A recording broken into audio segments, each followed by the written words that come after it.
بسم اللہ الرحمن الرحیم۔ محترم ناظرین و سامعین، السلام علیکم ورحمۃ اللہ وبرکاتہ۔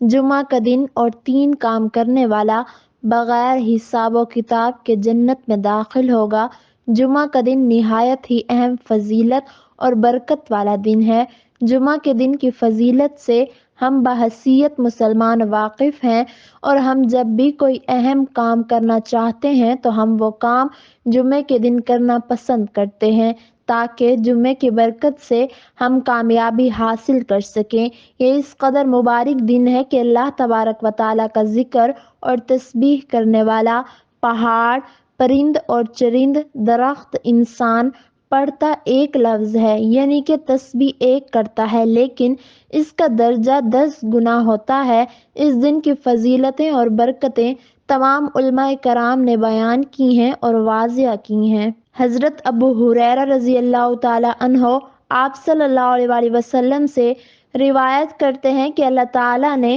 دنوں کو پیدا کیا اور پیدا کر کے جمعہ کو ان میں سے چن لیا اور پسند کیا، اور میری امت کو تمام امتوں پر فضیلت دی اور ان کے لیے جمعے کو مقرر فرمایا۔ پس ہر وہ عمل کہ جو انسان جمعہ کو کرتا ہے، اس کے لیے اس کے عوض میں 70 نیکیاں لکھی جاتی ہیں۔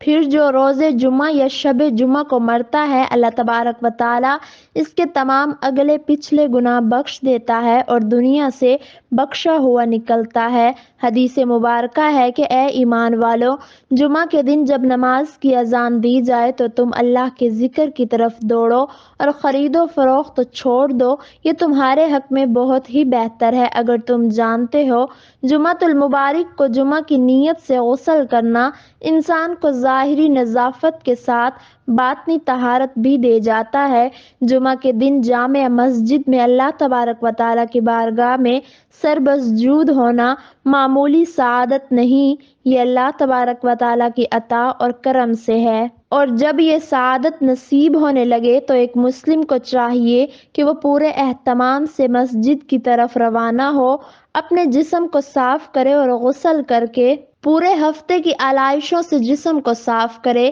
حضرت عبداللہ بن ابی قتادہ رضی اللہ تعالی عنہ بیان فرماتے ہیں کہ میرے پاس میرے والد آئے اور میں جمعہ کے دن نہا رہا تھا۔ وہ کہنے لگے، جمعہ کے لیے غسل کر رہے ہو یا جنابت کی وجہ سے؟ میں نے کہا کہ جنابت کی وجہ سے۔ انہوں نے فرمایا، ایک مرتبہ اور غسل کرو۔ میں نے سنا نبی کریم صلی اللہ علیہ وآلہ وسلم ارشاد فرما رہے تھے کہ جو شخص جمعہ کے دن غسل کرتا ہے وہ پھر دوسرے جمعہ تک پاک اور صاف رہتا ہے۔ انسان ظاہری طور پر جسم کے داغ دھوتا ہے، جبکہ اللہ تعالیٰ اس کے باطنی گناہ دھو دیتا ہے۔ انسان اپنے جسم کو راحت اور فرحت سے ہمکنار کرتا ہے تو اللہ تعالیٰ اس کی روح کو پاکیزگی اور سکون نصیب فرماتا ہے۔ ناظرین، وہ 3 لوگ کہ جن کو بغیر حساب اور کتاب کے جنت میں داخل کر دیا جائے گا، وہ 3 لوگ کون سے ہیں؟ حضرت عبداللہ بن عمر رضی اللہ تعالی عنہ سے روایت ہے کہ میں نے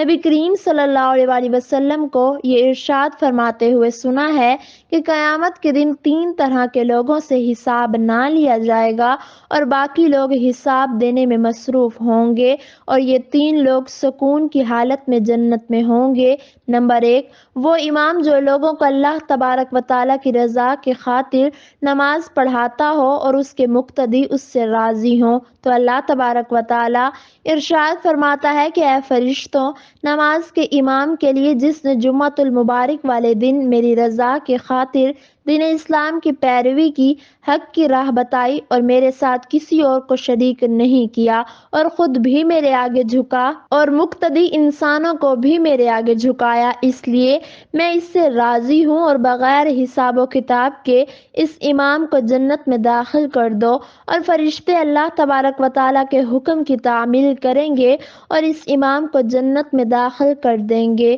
نمبر 2، وہ مؤذن کہ جو اللہ تبارک و تعالیٰ کی رضا کی خاطر آذان دیتا تھا، تپ تپاتی اور تھر تھراتی سردی اور گرمی میں گھر سے جا کر اللہ کا نام بلند کرتا تھا، کہ جو لوگوں کو مسجد کی طرف بلاتا تھا اور رب کے حضور جھکنے کے لیے بلاتا تھا، اور یہ کہ اس میں تمہاری بھلائی ہے، اسی میں تمہاری کامیابی ہے۔ آؤ، جس نے تمہیں تخلیق کیا اسی کے پاس لوٹ کر جانا ہے۔ آؤ نماز کی طرف، آؤ کامیابی کی طرف۔ اللہ تبارک و تعالیٰ فرمائے گا کہ اے میرے فرشتوں، اس مؤذن کو بغیر حساب اور کتاب کے جنت میں داخل کر دو، اور پھر فرشتے اللہ کے حکم کی تعمیل کریں گے اور اس مؤذن کو جنت میں داخل کر دیں گے۔ نمبر 3، جو اپنے مالک اور ماتحتوں کے ساتھ اچھے اخلاق سے پیش آنے والا ہے۔ اللہ تبارک و تعالیٰ فرماتا ہے کہ جس کو میں نے کسی کا ماتحت بنایا اور اس نے میری رضا کی خاطر اپنا سر جھکائے رکھا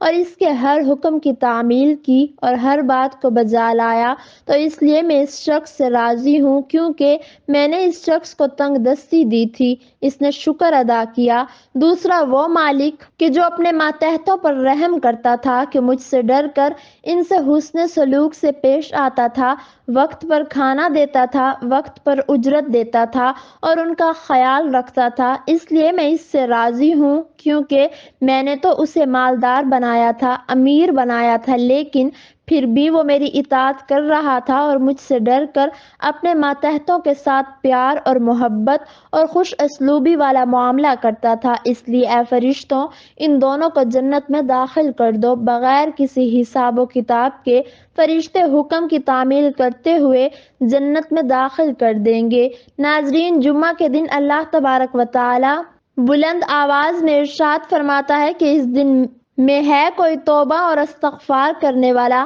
جس کی توبہ میں قبول کروں، کہ ہے کوئی گناہگار اپنے گناہوں سے شرمندہ اور مجھ سے معافی طلب کرنے والا کہ میں اس کی معافی قبول کروں، کوئی تنگ دست جو مجھ سے تنگ دستی سے نجات پانا چاہتا ہو تاکہ میں اس کی تنگ دستی کو دور کر دوں، اور کوئی ہے ایسا کہ جس کو میری رحمت کی طلب ہو تاکہ میں اس پر اپنی رحمت کی بارش نازل فرما دوں۔ حضرت ابو لبابہ بن عبد المنذر رضی اللہ تعالی عنہ سے روایت ہے کہ نبی کریم صلی اللہ علیہ وسلم نے فرمایا کہ جمعہ کا دن تمام دنوں کا سردار ہے، عظمت والا ہے، اور اللہ تبارک و تعالیٰ کے ہاں عید الاضحیٰ اور عید الفطر کے دن سے جمعہ کے دن کی 5 خوبیاں ہیں کہ اس میں اللہ تبارک و تعالیٰ نے حضرت آدم علیہ السلام کو پیدا کیا، اسی میں اللہ تبارک و تعالیٰ نے حضرت آدم علیہ السلام کو زمین پر اتارا، اسی دن حضرت آدم علیہ السلام کو وفات دی، اور اس میں ایک ایسی گھڑی ہے جس میں بندہ اللہ تبارک و تعالیٰ سے جس بھی چیز کا سوال کرے اللہ تعالیٰ اسے ضرور عطا کرتا ہے جب تک کہ وہ حرام چیز کا سوال نہ کرے، اور اسی دن قیامت قائم ہوگی اور ہر مقرب فرشتہ، آسمان اور زمین، ہوا، سمندر، پہاڑ جمعہ کے دن سے ڈرتے ہیں۔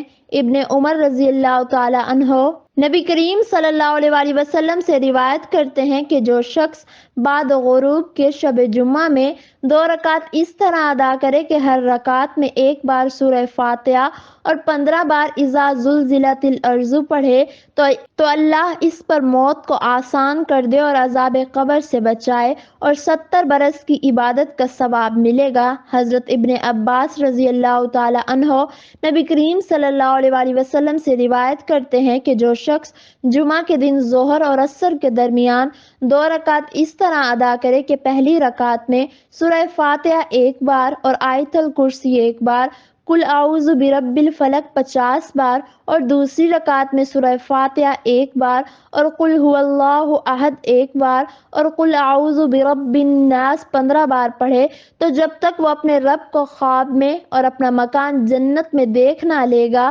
دنیا سے نہ جائے گا۔ ابن ملقن نے حدائق میں بیان کیا ہے کہ جو شخص جمعہ کے روز کسی مسلمان کی شادی میں شریک ہو تو گویا اس نے اللہ تبارک و تعالیٰ کی راہ میں روزہ رکھا، اور وہ بھی ایسے دن میں جو 700 دن کے برابر بڑا ہو۔ جو شخص شب جمعہ کو سورہ یاسین پڑھتا ہے تو اس کی مغفرت ہو جاتی ہے۔ اللہ تبارک و تعالیٰ ہم سب کو نیک عمل کرنے کی توفیق عطا فرمائے اور ہمارا خاتمہ ایمان پر فرمائے اور ہمیں صراط مستقیم پر چلنے کی توفیق عطا فرمائے، آمین ثم آمین۔